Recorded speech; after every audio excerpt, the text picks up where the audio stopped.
Hello guys, আমি Deep and welcome back to my channel Deep exclusive. So এখন আমি এই ভিডিওর মধ্যে বেসিক্যালি কথা বলবো দুটো বিষয়কে নিয়ে, এবং প্রথমে আমি অবশ্যই কথা বলবো খাদানকে নিয়ে, যে প্রজেক্টটাকে নিয়ে আমাদের অনেক বড় আশা, অনেক বড় এক্সপেকটেশন, মানে expectation on the sky high আমরা যাকে বলি এক্স্যাক্টলি।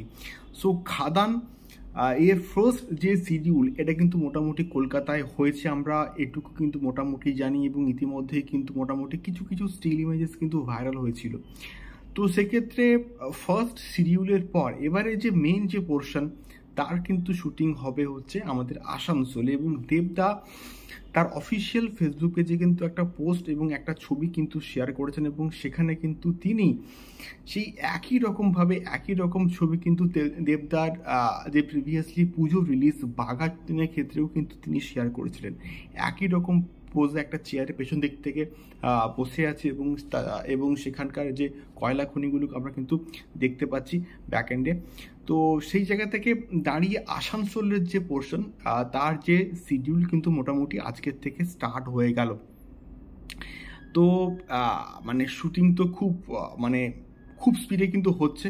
দেখা যাক এটা এক্স্যাক্টলি কবে রিলিজ হয়, বা দেবদার এক্স্যাক্টলি মাথায় কি প্ল্যানিং রয়েছে এটাকে কবে নিয়ে আসার। এবারে আমার কিন্তু মোটামুটি একটা মানে মনে হচ্ছে যে এটা কিন্তু অগস্টের দিকে আসলেও আসতে পারে। দেখা যাক কি হয়, কোনো রকম কিন্তু আমি শিওরিটি দিচ্ছি না। এবং অগাস্টে যদি আসে, সেপ্টেম্বর এবং অক্টোবর, মানে ঠিক 1 থেকে 1.5 মাস পরেই কি তাহলে হচ্ছে টেক্কা আসবে, এটা এখনো অবধি কিন্তু আমরা শিওরলি কিন্তু কেউই বলতে পারছি না। বাট এই লুকটায় দেবদাকে ব্যাকএন্ড থেকে দেখতে ব্যাপক লাগছে, এটুকু আমি শিওর বলতে পারি। এটাই ছিল মেনলি একটা বিষয় তোমাদের সঙ্গে শেয়ার করার।